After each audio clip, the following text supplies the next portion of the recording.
హరే కృష్ణ. ఓం అజ్ఞానతిమిరాంధస్య జ్ఞానాంజనశలాకయా చక్షురున్మీలితం యేన తస్మై శ్రీ గురవే నమః.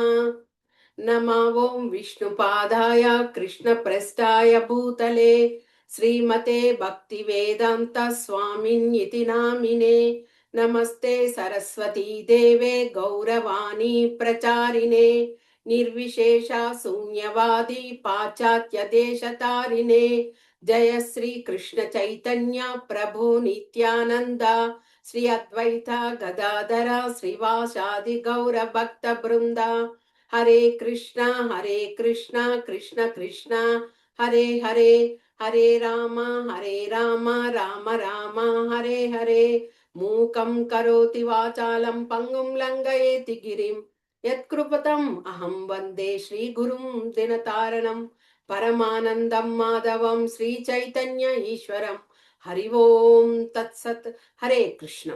ఈరోజు మనము హరినామ చింతామణిలో 3వ భాగంగా తెలుసుకుంటున్నాము.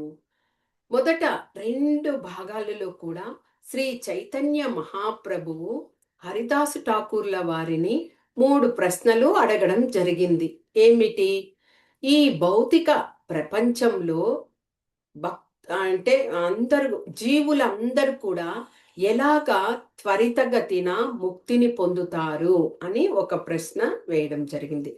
రెండవదిగా హరినామం యొక్క మహత్యం ఏమిటి అని అడిగారనమాట. తర్వాత 3వ ప్రశ్నగా నామాభాసం గురించి అడగడం జరిగింది. ఈ వివరాలన్నీ కూడా మనం చక్కగా 2 వీడియోల్లో తెలుసుకున్నాము.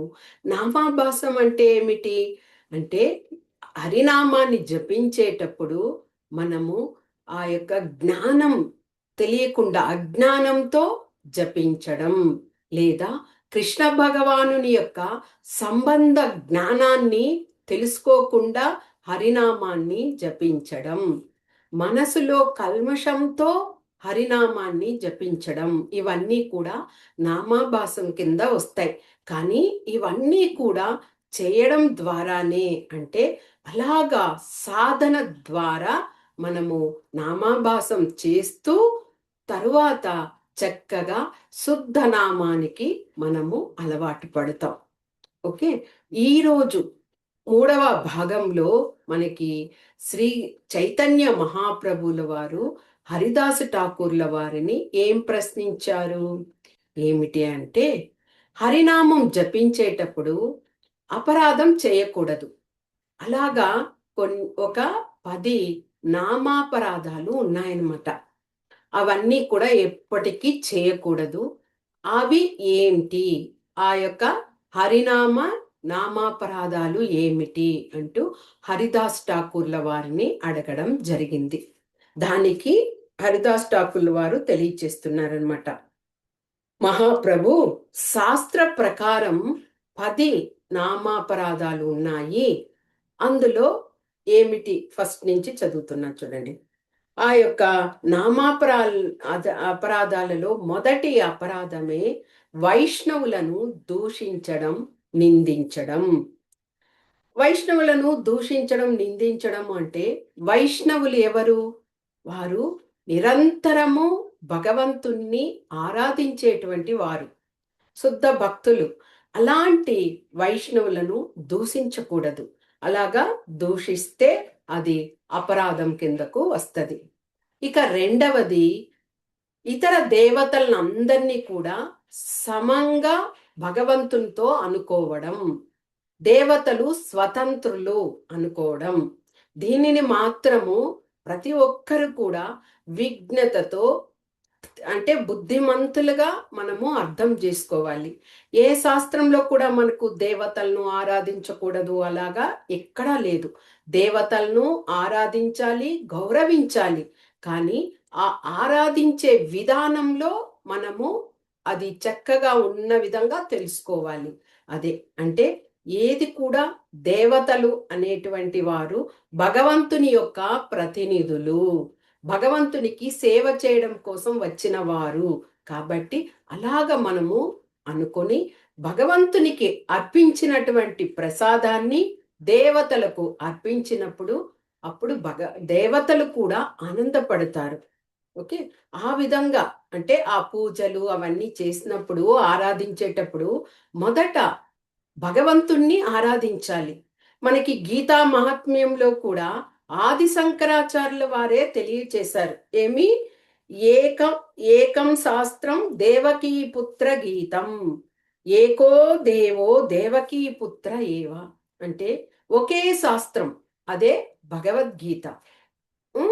ఒకే దేవుడు, అదే దేవాది దేవుడైనటువంటి శ్రీకృష్ణ భగవానుడు అంటూ ఆది శంకరాచార్యుల వారు అంటే మాయావాద ఆ, తత్వంని ఆయన ప్రబోధిస్తూ అలాగ ఉండి కూడా చివర సమయంలో భగవంతుడు దేవాది దేవుడైన శ్రీకృష్ణుడు ఒక్కరే అని తెలియజేసి ఆయన దేహం త్యజించారు కదా. ఆ విధంగా మరి అలాగ భగవంతుడు ఒక్కడే అయినప్పుడు ఆయనకు సమమైన వాళ్ళు ఎవరు ఉండరు, ఆయనకు మించిన వాళ్ళు లేరు. కాబట్టి ఆ విధంగా మనము దేవతలు సమం కాదు అని విజ్ఞతతో, జ్ఞానంతో మనము అర్థం చేసుకోవాలి. ఇక మూడవ అపరాధం ఏమిటి అంటే ఆధ్యాత్మిక గురువులను అగౌరవపరచడం, దూషించడం. ఎందుకు? ఆధ్యాత్మిక గురువులే లేకపోతే మనల్ని భగవంతుని వద్దకు తీసుకువెళ్ళడానికి వేరే మార్గం లేదు. అలాంటిది గౌరవించాలి మనం కదా. వాళ్ళని అగౌరవపరచకూడదు. అలాగ చేస్తే అది కూడా నామాపరాధం కిందకే వస్తుందన్నమాట. ఇక నాలుగవ అపరాధం ఏమిటి అంటే శాస్త్రాలు, గ్రంథాలు ఇలాంటివన్నింటినీ కూడా నిందించడం, దూషించడం, అలాగ చేయడం. అంటే ఆ యొక్క హేతువాదబద్ధంగా ఉంటూ శాస్త్రాల్లో అన్నీ కూడా కల్పితాలు అంటూ తెలియచేసేటువంటిది. అది కూడా పవిత్ర ఆ నామాపరాధం కిందకే వస్తుంది అనమాట. ఇక ఐదవ అపరాధం ఏమిటి అంటే నామ మహిమను కేవలం కల్పితం అనుకోవడం. కానీ ఈ నామము భౌతికమైన విషయం కాదు. భగవంతునితో పాటు వచ్చినటువంటి ఆ యొక్క నామము ఆధ్యాత్మికమైనది. ఎవరో కల్పించి హరే కృష్ణ చెప్పండి, హరే రామ చెప్పండి అని ఎవ్వరు చెప్పడం లేదు. ఇది సాక్షాత్తు భగవంతుని యొక్క రూపంగా వచ్చినటువంటిది. కాబట్టి ఇది భౌతికం ఎప్పటికీ కాదు. అది అలాగ కాదు అనుకుంటే అది అపరాధం కిందకే వస్తుంది. ఇక ఆరవ అపరాధం ఏమిటి అంటే నామాన్ని జపిస్తూ పాపకృత్యాలను చేయడం. అంటే మనము హరినామాన్ని జపిస్తూ ఉన్నాం కదా, జపిస్తే ఏమవుతుంది? మనలో ఉండే పాపకర్మలన్నీ కూడా విముక్తులవుతాము. కాబట్టి మళ్ళీ పాపం చేస్తాము, మళ్ళీ హరినామం చేస్తాము. అలా అనుకోవడం కూడా చాలా అపరాధం. ఎందుకంటే హరినామము జపించడం వల్ల మన ఆ ఆత్మశుద్ధి అవుతుంది. కానీ ఆ యొక్క ఆత్మ తృప్తిగా మనం ఆ భగవంతుణ్ణి మనము హరినామంతో జపించాలి. అలా కాకుండా మనం నామం చేస్తున్నాము, మనం గొప్పవారయ్యాము అన్న విధంగా తిరిగి పాపాలు చేస్తే ఆ పాపాలన్నీ కూడా అలాగే చేరుతూ ఉంటాయి. వాటికి విముక్తి అనేవి ఇదవదనమాట. ఇక ఏడవ అపరాధం ఏమిటి అంటే మహామంత్రం జపిస్తూ ఆ మంత్రాన్ని కర్మకాండలో ఒక భాగంగా అనుకోవడం. మనకి వేదాలలో కర్మకాండల గురించి తెలియజేస్తున్నారు. అంటే ఒక ప్రతిఫలాన్ని ఆశించి కర్మలను చేయడమే కర్మకాండ యొక్క విషయం. అంటే యజ్ఞం చేస్తాం. అలా యజ్ఞం చేసినప్పుడు ఏదో ఒక ప్రతిఫలాన్ని ఆశించి అలాంటి యజ్ఞాన్ని మనము ఈ కలియుగంలో చేస్తున్నాం. కానీ నిజంగా యజ్ఞాలు ఎందుకు చేయాలి? దేవతలను తృప్తిపరచడానికి. యజ్ఞానికి భోక్త అయినటువంటి మహావిష్ణువుని తృప్తిపరచడానికి యజ్ఞాలను చెయ్యాలి. వరుణ దేవతను మనము తృప్తిపరచాలి అంటే ఆ యజ్ఞం చేస్తూ ఆయన తృప్తిపరిచినప్పుడు వర్షాలు వస్తాయి, దేశము సుభిక్షంగా ఉంటది.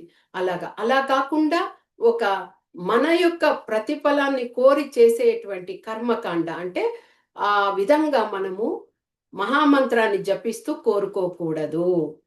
ఇక ఎనిమిదవది విశ్వాసం లేకుండా ఉంటారు కదా, అలాంటి వారికంతా కూడా ఈ హరినామం గురించి మనము తెలియచేయడము చేయకూడదు. ఎందుకు అంటే ఒకసారి చెప్పినప్పుడు వాళ్ళు దాన్ని అర్థం చేసుకొని భగవంతుని యొక్క నామానికి, భగవంతునికి ఎలాంటి వ్యత్యాసం లేదు అని తెలుసుకున్నప్పుడు అది వాళ్లకు మంచి విషయం. అలా కాకుండా వాళ్ళని బలవంతంగా హరినామం చెయ్యాలి అని చెప్పడం కూడా అది అపరాధం కిందకే వస్తదనమాట. ఇక అంటే అదే విశ్వాసం లేని వారికి అలాగా చెప్పడం కూడా అది వ్యర్థం కిందే వస్తది. ఇక 9వ అపరాధంగా శ్రద్ధ లేకుండా హరినామాన్ని జపించడం. హరినామాన్ని మనం జపిస్తూ ఉంటాము. మనం ఏం చేయాలి? భగవంతుణ్ణి మన హృదయంలోకి అలాగే అనుభూతి చేసుకోవాలి. భగవంతుని పాదపద్మాలను మనం గుర్తు తెచ్చుకుంటూ హరినామాన్ని జపించాలి. అలా కాకుండా హరినామం జపిస్తూ భౌతిక పరమైనటువంటి ఆ యొక్క కోరికలతోనూ, విషయాలతోనూ అలాగా నామజపం చేయడం కూడా అపరాధం కిందకే వస్తుంది. ఇక 10వ అపరాధం ఏమిటి?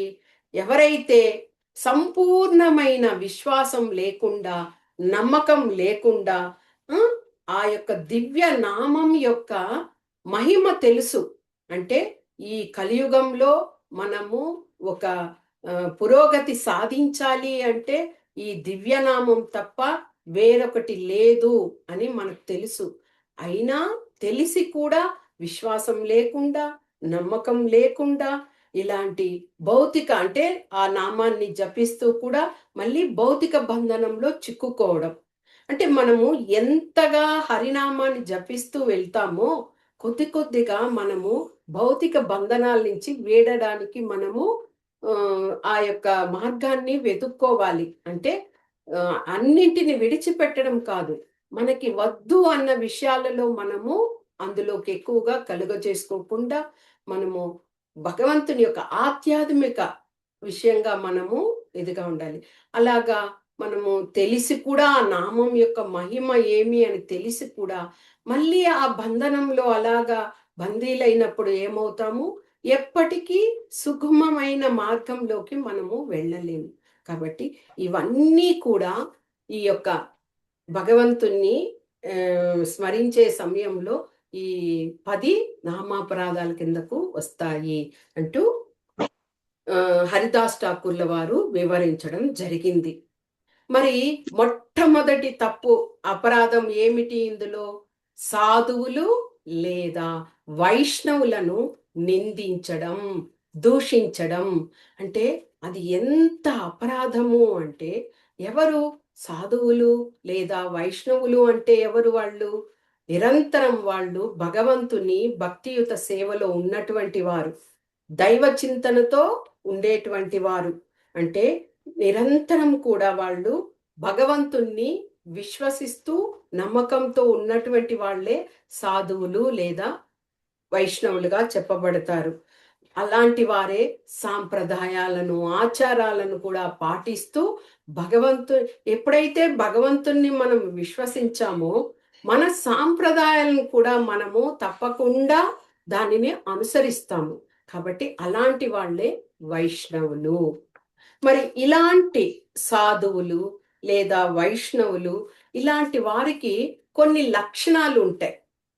అలాంటి లక్షణాలు ఏమిటి అనేది కూడా శ్రీల హరిదాస్ ఠాకూర్ల వారు చక్కగా వివరించారు.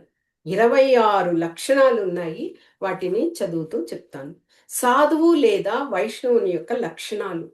ఈ విషయాన్ని సాక్షాత్తు కృష్ణ భగవానుడు శ్రీమద్ భాగవతంలో 10వ స్కందంలో ఉద్ధవునికి తెలియచేశారనమాట ఈ విషయాలన్నింటిని. ఎలాగ ఉంటారు వైష్ణవ భక్తులు? భక్తిని చేసేటువంటి వారు దయాలు, అంటే దయతో ఉంటారు. ఎప్పుడు కూడా ఆ సాఫ్ట్ నేచర్ ఆ విధంగా ఉంటారు. సహిష్ణు, ఓర్పుని కలిగి ఉంటారు. దే విషయంలోనైనా కోపం అనేది రాదు, ఓర్పుతో అలాగే ఉంటారు. ఇక సమ, అందరినీ కూడా సమదృష్టితో కలిగి ఉంటారు. 4వది ద్రోహశూన్య వ్రత, అంటే శరీరానికి హాని కలిగించకుండా తపస్సు చేసేవారు. అంటే ఈ యొక్క తపస్య అనే విధానం ఏమిటి? మనము ఏ విషయంలో తపస్సు అంటే మనం ఒక చోట కూర్చొని ధ్యానం చేయడం అని కాదు.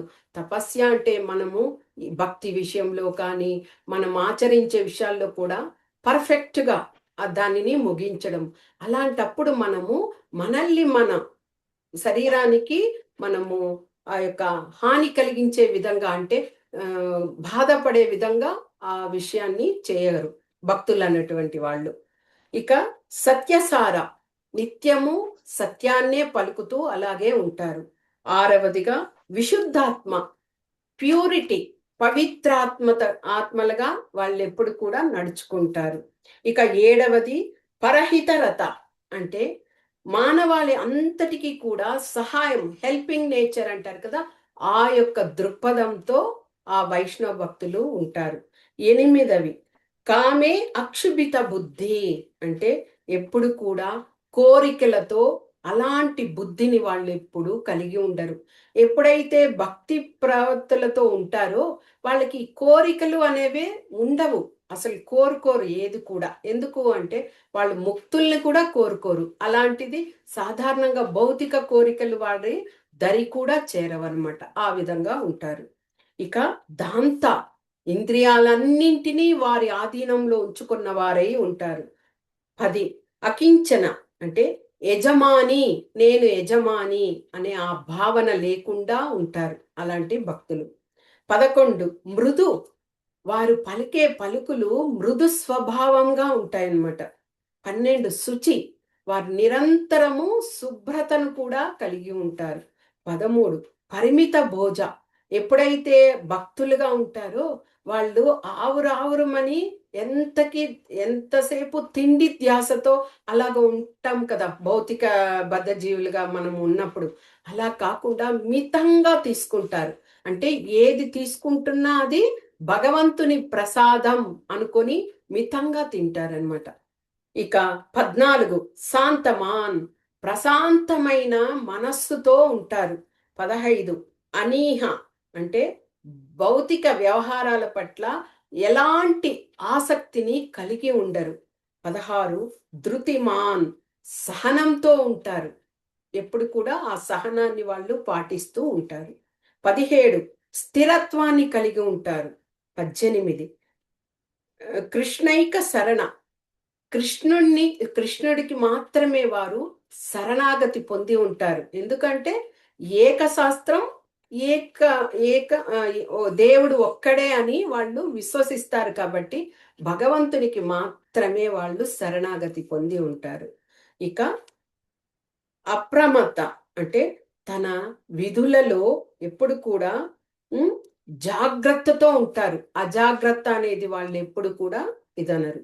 20 సుగంభీర అంటే చాలా గంభీర స్వభావం కలిగి ఉంటారు. అంటే ఒక కృష్ణ భక్తుడు, ఒక కృష్ణ చైతన్యంలో ఉన్నవారి వాళ్ళను చూసినప్పుడు ఆ గంభీర తత్వం అంటే అన్నింటిలోనూ అంటే ఏమి మంచి చెడు ద్వంద్వాలు ఉంటాయి కదా, జయము అపజయము, లాభము నష్టము, అలాంటి వాటినన్నిటిని సమంగా తీసుకుంటారు కాబట్టి ఆ దృఢ నిశ్చయంతో మనస్సును ఎలాంటి చంచలం లేకుండా ఉంటారు. ఇక విజిత షడ్గుణ, 6 భౌతిక గుణాలు ఉన్నాయి కదా, ఏమిటి కామ క్రోధ మోహ లోభ మద మాత్సర్యాలు, వాటినన్నింటినీ కూడా అతీతులుగా ఉంటారు. ఇక 22 అమాని, ఇతరుల నుండి గౌరవాన్ని ఆశిస్తారు కానీ గౌరవాన్ని ఇతరులకు గౌరవాన్ని ఇస్తారు కానీ ఇతరుల నుండి గౌరవాన్ని ఆశించరు. అంటే ఇతరులకు ఎప్పుడు కూడా పై స్థానంలో ఉంచుతారు, మనల్ని వాళ్ళు అలాగ చూడాలి అని అనుకోరు ఆ విధంగా. ఇక 23 మానద అంటే ఇతర జీవులన్నింటినీ కూడా గౌరవిస్తారు. ప్రతి ఒక్కటి హృదయంలో భగవంతుడు పరమాత్మగా ఉన్నాడు అనుకొని అందరినీ కూడా గౌరవిస్తారు. 24 దక్ష, నైపుణ్యాన్ని కలిగి ఉంటారు. 25 అవంచక, మోసపూరిత ప్రవృత్తి లేదా కపట బుద్ధితో ఉండరు. ఇతరుల మీద ఎప్పుడు కూడా అసూయను కూడా పొందరనమాట. 26 జ్ఞాని. ఎప్పుడు కూడా నిరంతరము భగవంతుని యొక్క భగవత్ విజ్ఞానాన్ని చదువుతూ తెలుసుకుంటూ శ్రవణం కీర్తనం శ్రవణం అలాగా ఉంటారు కాబట్టి, స్మరిస్తూ ఉంటారు కాబట్టి వాళ్ళు జ్ఞానిగా ఆ విధంగా భక్తులుగా ఇదిగా ఉంటారనమాట. ఇన్ని విషయాలు ఒక భక్తుడు అని తెలుసుకోవడానికి వారి యొక్క లక్షణాలు. ఈ లక్షణం కాకుండా ప్రముఖమైన 2 లక్షణాలు ఉన్నాయి. అదే ముఖ్యమైన లక్షణం. రెండవది గౌణ విషయమైన లక్షణం. ఆ ముఖ్యమైన విషయం ఏమిటి? భగవంతుడికి ఫస్ట్ శరణాగతి అనే దానిని పొంది ఉంటారు మొట్టమొదట యొక్క ప్రధాన లక్షణం కలిగినటువంటి వైష్ణవులు.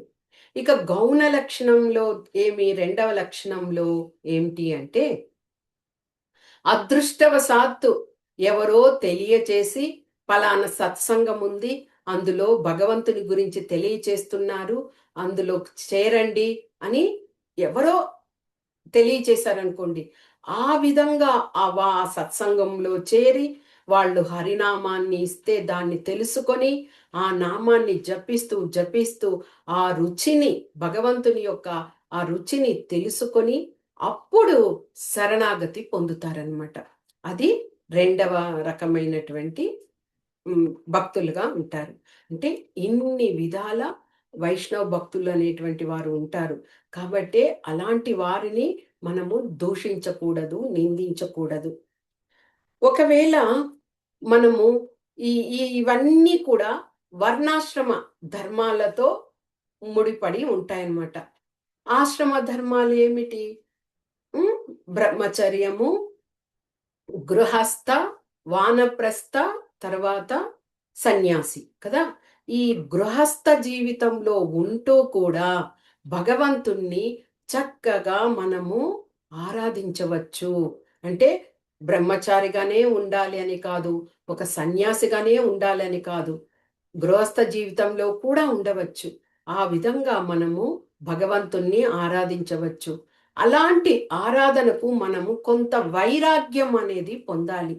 వైరాగ్యం అంటే ఏమిటి? భౌతిక విషయాల పట్ల మనము దూరంగా ఉండడం అంతే. అలాగా ఉండడం వల్ల మనము ఆ గృహస్థ జీవితంలో కూడా భగవంతుణ్ణి చక్కగా ఆరాధించి మనము కృపను పొందవచ్చు. ఇక సన్యాసి. సన్యాసి అనే వాళ్ళు ఇప్పుడు చాలా మంది మన ఈ యొక్క కలియుగంలో వస్త్రధారణ సన్యాసిలాగా ఉంటూ వాళ్ళు భౌతిక కోరికలతో ఉంటూ ఎన్నో అపరాధాలు చేస్తున్నారు. అందరూ కాదు, కొంతమంది. అంటే వాళ్ళు ఆ భక్తి ప్రవృత్తులతో లేకుండా ఉండడం వలన అలాంటివి జరుగుతున్నాయి. కొన్ని రోజుల్లో చూస్తారు, చాలా చక్కగా సత్సంగం జరుగుతుంది అంటారు. ఒక 1 మంత్ 2 నెలల్లో చూసేసరికి ఆ వ్యక్తి జైల్లో ఉంటాడు. అంటే ఏంటి? ఆ భౌతిక ఇచ్ఛతో అంటే వేషధారణ మాత్రం సన్యాసిగా ఉంటారు, అన్ని భౌతిక విషయాలతో ఉంటారు. అలాంటి వాళ్ళే కపట యోగులు, కపట సన్యాసి అంటారు. కానీ నిజమైన సన్యాసి ఆయనకు కొన్ని లక్షణాలు ఉంటాయి. ఏమిటి ఆ సన్యాసి అంటే? భౌతిక విషయాల్ని మాట్లాడరు, వాళ్ళు అస్సలు వాటి గురించి వినరు కూడా. అలాంటి వాళ్ళే సన్యాసులు. ఇక విలాసవంతమైన వస్త్రాలను ధరించరు. అంటే సాధారణంగా కలియుగంలో ఎలాగంటే ఒకరోజు సన్యాస డ్రెస్లో ఉంటారు, ఇంకొక రోజు చూస్తే మంచి వస్త్రాధరణలో ఉంటారనమాట. అట్లాగా కాదు, అది భక్తిలో లేకుండా అలాగ మోసపూరితంగా ఉండేవాళ్ళు అలాంటి ప్రయత్నాలతో ఉంటారు. కానీ నిజమైన సన్యాసి అంటే అలా ఆడంబరమైన వస్త్రాలను వేసుకోరు. ఇక ఇది వరకు చెప్పిన విధంగానే అందరినీ గౌరవిస్తారు, కానీ వాళ్ళు మనల్ని గౌరవించాలి అని ఎప్పటికీ అనుకోరు ఆ యొక్క సన్యాసత్వంని పుచ్చుకున్నవారు. ఇక నిరంతరము భగవంతుణ్ణి పవిత్ర నామాన్ని జపిస్తూ ఉంటారు. దానికన్నా ముఖ్యమైనది భగవంతునికి శరణాగతి పొంది ఉంటారు. మరి ఇలాంటి వాళ్ళు సన్యాసులు. అలాంటి వాళ్ళు భక్తి ప్రవృత్తులతో భగవంతునికి దగ్గరైన వాళ్ళు, భగవంతుడికి ప్రియమైన వాళ్ళు కూడా అవుతారు. మరి ఈ వైష్ణవుల్ని నిందించకూడదు అని చెప్పారు. మరి అలాంటి వైష్ణవుల్ని మనం ఎలాగ గుర్తిస్తాము? ఇది వరకు లక్షణాలు చూసాం కదా, ఎలాగ ఉండాలని. కానీ వారి యొక్క ఇంకా వారి ప్రవర్తన, వాళ్ళు ఇవి ఎలాగ ఉంటాయి అంటే, ఎప్పుడైతే భగవంతునికి శరణాగతి పొంది భగవంతునికి ఆరాధనలో ఉంటారో అలాంటి వాళ్ళే మనం వైష్ణవులు అంటాము కదా. అలాంటి వాళ్ళు ఎలాగా మనకి శిక్షాష్టకంలో చెప్పిన విధంగా తృణాతబీసునీచేన తరోరివ సహిష్ణునా అమానీన మానదేన కీర్తనీయ సదా హరి. ఎలాగా గట్టి పోచ కన్నా తక్కువగా అనుకుంటారు. ఒక కొమ్మ వృక్షము, ఆ వృక్షం కన్నా ఓర్పుతో ఉంటారు. గడ్డిపోచ మీద మనం కాలు వేసినప్పుడు అది అలాగే ఉండిపోదు, మళ్ళీ దాని స్థానానికి అది ఇదవుతుంది. అంటే అంతటి దేనిని తక్కువ అంటే వాళ్ళు మనల్ని కాళ్ళతో తొక్కారు కదా అనేసి అది ఇదనుకోదు, మళ్ళీ దాని స్థానంలో ఉంటది, అలాగే ఉంటుంది. అదే విధంగా ఒక చెట్టును కొట్టామనుకోండి, ఆ అంతటితో ఆ చెట్టు ఇదైపోదు, నిర్మూలంగా ఇదైపోదు, మళ్ళీ ఆ కొమ్మలు వచ్చి చిగురించి పువ్వులను కూడా ఇస్తాయి. అంటే ఓర్పు, అంతటి ఓర్పుతో ఉండాలి. అదే విధంగా ఇతరులు మనల్ని అగౌరవపరిచారనుకోండి, సహించాలి. మనము వాళ్ళు అగౌరవపరిచారు కదా అని మనము అగౌరవపరచకూడదు. వాళ్ళని మనం ఏం చేయాలి? గౌరవించాలి. ఇలాంటి గుణాలన్నింటిని కూడా ఆ యొక్క వైష్ణవులు పొంది ఉంటారు. అప్పుడు వారిని చూడగానే మనకు అనిపిస్తుంది, వీళ్ళు భక్తిలో ఉన్నటువంటి శుద్ధమైన భక్తులు, సాధువులు అని మనము అనుకోవచ్చు. ఇంకా ఇలాంటి వైష్ణవులను 4 రకాలైనటువంటి నిందలతో కొంతమంది ఆ వైష్ణవుల్ని నిందిస్తారు. 4 రకాలు ఉంటాయి ఆ నింద అనేది. ఏమిటి అంటే, ఒక వైష్ణవ భక్తుడుగా ఉంటే అతని యొక్క వంశాన్ని చూసి, అంటే అతడు జన్మించిన ఆ స్థితిగతులను చూసి కొంతమంది నిందిస్తారు. అంటే లో క్యాస్ట్ నుంచి వచ్చిన వారు అని నిందించడం అలాంటిది. అది చాలా నింద ఇదనమాట. అది అలాగా నిందించడం. ఇక రెండవది ఏమంటే, వాళ్ళు గతంలో ఏదైనా తప్పులు చేసుంటారు, దాన్ని పెట్టుకొని వాళ్ళని నిందించడం.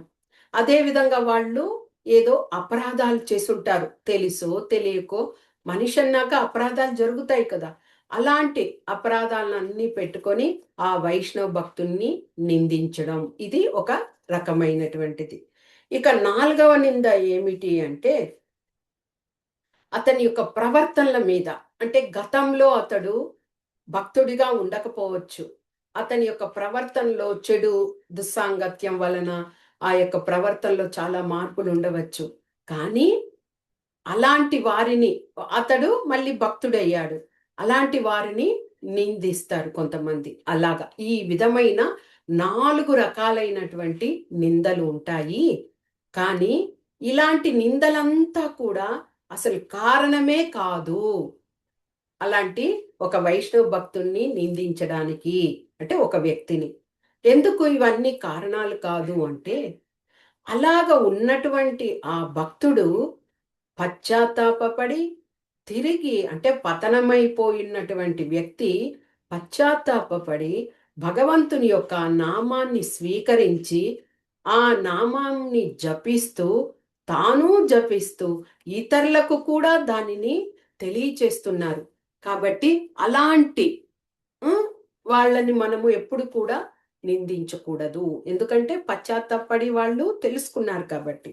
ఇక ఈ యొక్క హరినామాన్ని ఆశ్రయించిన భక్తులు ఏ విధంగా ఉంటారు?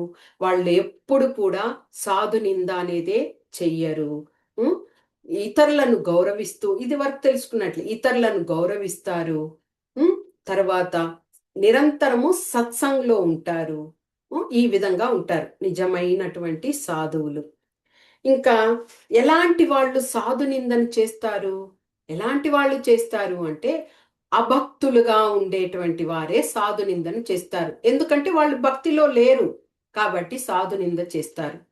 అలాంటి వారు ఆ యొక్క భక్తుల సత్సంగంలో ఉండరు. కాబట్టి అలాంటి వాళ్ళు ఆ యొక్క సాధు నిందను చేస్తూ ఉంటారు. మాయావాదులుగా ఉంటారు కదా, వాళ్ళు భగవంతుణ్ణి విశ్వసించరు. అలాంటి వాళ్ళు వైష్ణవుల్ని నిందిస్తూ ఉంటారు. ఇక జీవనోపాధి కోసం భక్తులుగా మారుతారు కొంతమంది. అంటే ఏవైనా ప్రవచనాలు ఇవ్వడము, వారి భగవంతుని కోసం తెలియచేయడము, ధనం కోసం ఆశపడడం, అలాంటి వాళ్ళు కూడా భక్తుల్ని నిందిస్తూ ఉంటారనమాట. ఇక చెప్పనేక్కర్లేదు, నాస్తికులు, భగవంతుడే లేడు, నిరాకారుడు అంటూ ఉంటారు. అలాంటి వాళ్ళందరూ కూడా ఈ యొక్క విషయంలో అంటే నిందించి సాధువుల్ని ఆ విధంగా నిందిస్తూ ఉంటారు. మరి భక్తులు, ఇప్పుడు మనమంతా ఆ నింద గురించి, వైష్ణవ భక్తులు నింద గురించి, వాళ్ళని అపరాధం చేయడము చేయకూడదు అని విషయాలు తెలుసుకున్నాం. కానీ నిజమైన భక్తులు 3 రకాలుగా ఉంటారు. వాళ్ళనే కనిష్ట భక్తుడు, మధ్యమ భక్తుడు, ఉత్తమ భక్తుడు అంటారు. ఎవరు ఈ కనిష్ట భక్తుడు అంటే, దేవాలయాలకు వెళ్తారు, భగవంతుణ్ణి ఆరాధన చేస్తారు. కానీ అక్కడ ఉన్నటువంటి ఎవరైనా భక్తులు, పబ్లిక్ వేరే వాళ్ళు వస్తారు కదా, వాళ్ళను వాళ్ళు వాళ్ళని ఏ విధంగా ట్రీట్ చేయాలి, వాళ్ళతో ఏ విధంగా ప్రవర్తించాలి అన్న జ్ఞానతను వాళ్ళు తెలుసుకొని ఉండరు. ఈ కనిష్ట భక్తులు అన్నమాట. వీళ్ళు ఎలాగా ఆ సాంగత్యంలో ఉంటారు మళ్ళీ. భక్తుల యొక్క సాంగత్యంలో. కానీ ఆ జ్ఞానము అంటే భగవంతునితో ఆ సంబంధ జ్ఞానాన్ని వాళ్ళు తెలుసుకోరు. అందుకే వాళ్ళు నామాభాసంతోనే ఉంటారు. అలాగా అపరాధాలు ఇది చేసుకుంటూ అలాగే గడుస్తూ ఉంటది వాళ్ళు. అంటే సాధన మీద వాళ్ళు మళ్ళీ మంచిగా తయారవ్వచ్చు అనమాట. ఇది కనిష్ట భక్తులు. ఇక రెండవ భక్తులెవరు? మధ్యమ భక్తులు. వీళ్ళు కూడా మందిరాలకు వెళ్తారు, భగవంతుణ్ణి ఆరాధిస్తారు. అయితే ఇలాంటి కనిష్ట భక్తుల మీద కరుణతో ఉంటారు. అంటే వీరు కొద్దిగా జ్ఞానాన్ని తెలుసుకున్న వాళ్ళు. కాబట్టి అలాగా ఎలాగ మసలుకోవాలి తెలియకుండా ఉన్నారు కదా కనిష్ట భక్తులు. అలాంటి వారి మీద కరుణతో ఉంటారు. నిత్యము సత్సాంగత్యంలోనే ఉంటారు. అభక్తుల సాంగత్యం కాదు, సత్సాంగత్యంలో ఉంటారు. ఇలాంటి భక్తులు భగవంతుని యొక్క నామాన్ని శుద్ధ నామంగా జపిస్తూ ఉంటారనమాట. ఇంకా ఏమిటి? భక్తి అనేది మనకి పురోగతికి మార్గము అన్న ఒక జ్ఞానాన్ని కూడా తెలుసుకొని ఉంటారు ఈ మధ్యమ వారు వారు ఇక మూడవది అత్యున్నతమైన భక్తుడు. ఇతడు ఈ వీళ్ళు ఎలాగా, శ్రీకృష్ణ భగవానుడే సర్వానికి మూలం, దేవాది దేవుడుగా గుర్తిస్తారు. కాబట్టి ప్రతి జీవుని పట్ల వాళ్ళు దయతో ఉంటారు. అందరినీ కూడా భగవంతుల్లాగే వాళ్ళు ట్రీట్ చేస్తారనమాట. అంటే అందరు హృదయాల్లో భగవంతుడు పరమాత్మ ఉన్నాడని ఆ విధంగా. ఇంకా ఎలాంటి భేదభావం చూపించరు. వీళ్ళు భక్తులు, వీళ్ళ భక్తులు, వీళ్ళతో ఉండాలి, వీళ్ళతో ఉండకూడదు అని. ఎందుకంటే వీళ్ళు సర్వము భగవంతుడు అనుకొని ఉన్నారు కాబట్టి భేదభావం అనేది చూపించరు. నిత్యము హరినామామృతాన్ని ఆస్వాదిస్తూ ఉంటారు. వీరే ఉత్తమ భక్తులు. ఇక ఎలాంటి అపరాధంతో నామాన్ని చెయ్యరనమాట. వీళ్ళు ఉత్తమమైనటువంటి భక్తులు. ఈ విధంగా భక్తులు 3 రకాలుగా ఉంటారు. కానీ ఈ 3 భక్తులలో ఆ యొక్క మధ్యమ భక్తుడున్నారే, వాళ్ళే చాలా జాగ్రత్తగా ఉండాలి. ఎందుకంటే మనం సాధారణంగా ఈ భౌతిక బద్ధ జీవితంలో భౌతిక విషయంగా చెప్తాము. డబ్బు లేని వారు కూడా ఆనందంతో ఏ రోజుకు ఆ రోజు కష్టపడి ఆనందంతో జీవితాన్ని గడిపేస్తారు. అంటే వాళ్ళు కోరుకోరు ఇది కావాలి, అది కావాలి అని కోరుకోకుండా జీవితాన్ని గడిపేస్తారు. బాగా ధనవంతుడు, ఇక వారికి ఏమి అవసరమే ఉండదు. కోరికల పట్ల ఆనందంతో ఉంటాడు. కానీ మధ్యమ అంటే మిడిల్ ఫ్యామిలీ అంటారు కదా, అలాంటి వారికే అన్ని కష్టాలు ఉంటాయి కదా. ఎందుకు అంటే వాళ్ళు మితిమీరిన కోరికలతో ఉంటారు. దొరికిన దానితో తృప్తి పడరు. ఇంకా కావాలి. చేతిలో ధనం ఉందా, ఇంకోటి కొందాము అని అలాగ ఉంటారు కాబట్టి వాళ్ళు చాలా కష్టాలతో ఉంటారు. అదేవిధంగా కనిష్ట భక్తుడికి అంతగా తెలియదు. ఇక ఉత్తమ భక్తుడు పరిపూర్ణంగా భగవంతుడికి సరెండర్ అయ్యి సర్వం భగవంతుడని ఉంటారు. కానీ మధ్యమ భక్తుడు ఆ యొక్క జ్ఞానంతో భగవంతుణ్ణి దేవాది దేవుడిగా గుర్తించి నామాన్ని జపిస్తూ ఉంటాడు. కానీ ఆ భక్తుడు మాత్రము జాగ్రత్తతో ఉండాలి. ఎందుకు అంటే కొద్దిగా కలతలు అలాగా వస్తే ఆ యొక్క భక్తి విషయాన్ని వదిలేసి పతనం చెందిపోవచ్చు కదా.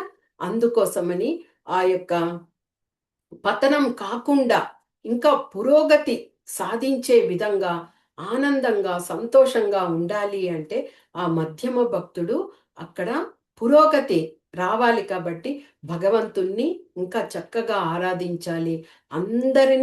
అందరికీ సేవలు చేసే భాగ్యాన్ని పొందాలి. ఆ విధంగా ఆ మధ్యమ భక్తుడు ముందుకి వెళ్ళడానికి ప్రయత్నం చేయాలి. అంటే పతనం చెందకూడదనమాట. ఈ విధంగా ఉన్నాయి. ఇంకా ఈ విధంగా ఎవరైనా భక్తుణ్ణి నిందించామనుకోండి, వైష్ణవ భక్తుణ్ణి ఏం చేయాలి? వెంటనే మనము అతని వద్దకు వెళ్ళి, అతన్ అంటే పశ్చాత్తాపపడి అతని వద్దకు వెళ్ళి, నేను తప్పు చేశాను, అపరాధం చేశాను, దయచేసి నన్ను మన్నించు అని మనము వారికి చేతులెత్తి నమస్కరించి వారి వద్ద మనము అడగాలి. అలాగ చేసినప్పుడే మనము ఆ భక్తుల నుంచి కరుణను పొందుతాం. ఎందుకంటే అలాంటి ప్యూరిటీ కలిగినటువంటి ఆ భక్తులకి భగవంతుని కరుణ ఎప్పుడూ వాళ్ళ శక్తి వాళ్ళకు ఉంటది. కాబట్టి వాళ్ళు ఇప్పుడే చదువుకున్నాం కదా, దయాళులుగా ఉంటారు. అలాగా తప్పు చేసినటువంటి ఆ వ్యక్తిని తప్పకుండా వాళ్ళు మన్నించి వాళ్ళు సహృదయంతో వారిని దగ్గరికి తీసుకుంటారు. కాబట్టి మనం ఎవరి వైష్ణవుల పట్ల అపరాధం చేస్తే వెంటనే వెళ్ళి వాళ్ళ దగ్గర మనము ఆ అపరాధాన్ని చెప్పి మన్నించమని కోరుకోవాలి. వాళ్ళు మనల్ని కరుణించి మనకి ఆ యొక్క ప్రేమ భాగ్యాన్ని మనకి ఇస్తారనమాట. ఇన్ని విషయాలను హరిదాస్ ఠాకూర్ల వారు చక్కగా శ్రీ అదే చైతన్య మహాప్రభుల వారికి వివరించారనమాట. ఎవరైతే హరిదాస్ ఠాకూర్ల వారిని గుర్తు తెచ్చుకుంటూ పాదపద్మాల్ని స్మరిస్తారో వాళ్ళందరూ ధన్యులు అంటూ శ్రీ చైతన్య మహాప్రభువు అందరికీ చెప్పడం జరిగిందనమాట. ఇది ఈ యొక్క అధ్యాయము. హరే కృష్ణ. వాంఛా కల్పతరుభ్యశ్చ కృపా సింధుభ్య ఏవ చ పతితానాం పావనేభ్యో వైష్ణవేభ్యో నమో నమః. హరే కృష్ణ. కరెక్ట్.